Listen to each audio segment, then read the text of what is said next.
I'm really thrilled to be joining Masorti communities, my own New North London community, my home constituency of Masorti Judaism here from Glasgow, live from COP, the United Nations Climate Change Conference.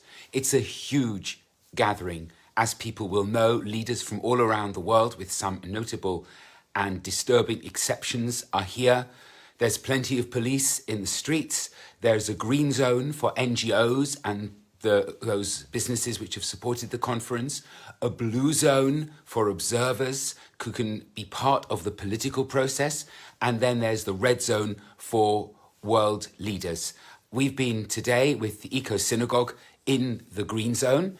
It's been absolutely fascinating. I'm here for 3 reasons. I'm here because I'm a founder of Ecosynagogue, because I think that the environment, biodiversity, the loss of the climate justice are the most important issues that our whole generation and our world is facing, without a possible doubt. That's why I helped create Ecosynagogue, to take the Jewish community on this journey.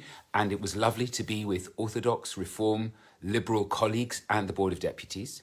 I'm here for another reason, which is Judaism itself, which understands that we are custodians of this planet. We're not here to exploit it. We don't own it. We're here to be trustees. We're here to be responsible. We're here to show profound respect and reverence and to practice justice. But I'm here for a deeper reason. I have an absolute passion for this issue. It's what my life's worth. It's what I'm here for. And if we don't do our utmost for this, we're actually destroying our children's lives. Before going into sort of details, I want to tell you something that happened when I was walking home along the Clyde out of the green zone today. There were loads and loads of police, all very friendly, all very quiet and peaceful, around the bridge that you have to cross to get to that green zone in the Glasgow Science Centre. And as I watched, a swan came down. First, I thought it was swooping, but evidently not. There was something wrong with one of its legs or its wings, and it more or less crash-landed on the road in the middle of the police. And it sat there for a while doing nothing. I wondered if it was alive. And then it stood up and it began waddling and walking along with this police entourage around it. It was hilarious, it was moving, and it was symbolic. And it was symbolic somehow that this world of nature with its wings had somehow landed in our power and in our grasp. And if we don't nurture it, if we don't let it fly, what are we? Now, I have learned so much, I can't put it into words. I've learned from those who are here, but I've learned from those who are not here. It's been very, very hard from leaders from the global south, from Central and Southern America, from Central Africa, from Indonesia, the Pacific Islands, to actually get here. It's been very difficult for them to pass the vaccination tests, and then the cost of fares, and then accommodation in Glasgow has been impossible for them. So they are key voices. They're the ones suffering the greatest climate injustice. They're the ones on what's unfortunately known as loss and damage. How do we make reparation? And their voices are few but so important about what we have to do. The bishop for the Southern Pacific said, "I want to know of the rest of you 2 things. Are you my neighbor? And following what God said to Cain, are you my brother? Are you my keeper? What are you doing for me?" So that is a really, really important voice. Another voice which fills me with wonder was the natural solutions voice. Now, I'll just give one piece of information, then I'm going to go to what we, I think, need to do and what we can do. So one thing which came up is that a commitment to end deforestation by 2030. That sounds great, and 2 of the sign-ups are from Brazil, even Brazil under Bolsonaro, and the Congo, which holds a huge rainforest basin among its rivers. It's good news, but when I spoke to the head of Arocha, working for the Christian community, he said, look, that was agreed in 10 years ago. It just hasn't been acted on. So this is deferred. And what we need to know is a timescale and a plan about how do we get from where we are now to where we need to be in 10 years. What are the steps? Who's monitoring them? Who's policing them? Who's financing them? What teeth do they have? Because without that, it's all words. As Prince Charles said, as Boris Johnson also said, to his credit, we've done enough talking. This is the COP for action. This is the COP to dot the I's and to cross the T's. So what can we do? Well, what must we do? First of all, we need to talk about climate change. We need to talk about climate justice. We need to talk about biodiversity and what we can do for them. We need to study, we need to read, and we need to discuss. That's the first thing. And we need to apply that not just in our synagogue, but in our homes, in our daily lives, and in our workplaces. I think also one of the big pluses, one of the to-dos, is find a way of supporting natural solutions. That means responsible, ethical, communally based tree planting, habitat preservation, working with indigenous peoples. I was talking to someone from Ghana about making a huge forest a national reserve so that, because otherwise China is threatening to make it into what he called a bauxite pit.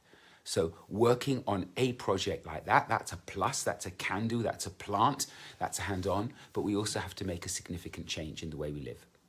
If we're meat eaters, we need to eat significant less meat. If we're major travelers, we need to think about what is it that we're doing, because it has consequences.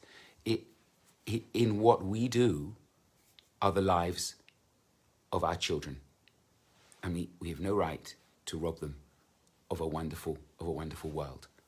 Now, what would I like to see from this government? I want to see the detail. The right things are being said, but is the money going there? So we need, and it's a job of every citizen. There aren't exceptions here. Every citizen of every country where a citizen has a say is to hold the government to account for its commitments. Prime Minister Bennett has talked about 2050. That's great, but the real target is actually 2030. It's the 50 to 75% cuts in greenhouse gases and methane emissions and carbon emissions that have to happen very soon. So I want to see what's the pathway, who's going to hold to account, how is it going to happen, is the money going there, is the action in all government departments supporting that? That's what I want to see from this government. Then financing for poorer nations. It's called loss and damage, and somebody just said at an interfaith event I was at, that sounds like an insurance claim.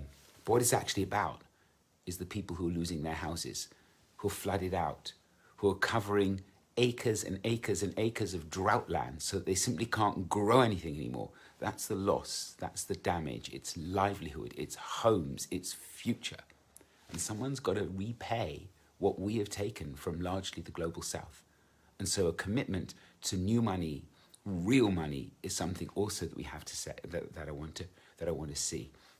So those are the demands, I think, to make of government. And we have to be activists, and we also have to be lobbyists. We mustn't be afraid, because if we're timid, actually, that's putting our future at risk. So it's an enriching experience to be here. And one of the wonderful things, and perhaps I'll include with that, is the amount of faith presence. It's widely understood that faith groups represent up to 80% of the world's human population.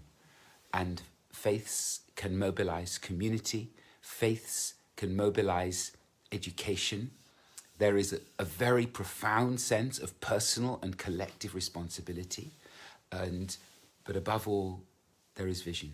There's vision of the world as it could be, and there's vision of the world as it should be. I look forward to working with all of us to do the utmost, the best we can. Every congregation needs to be involved. Noam needs to be involved, and I'm sure is. Marom should be involved.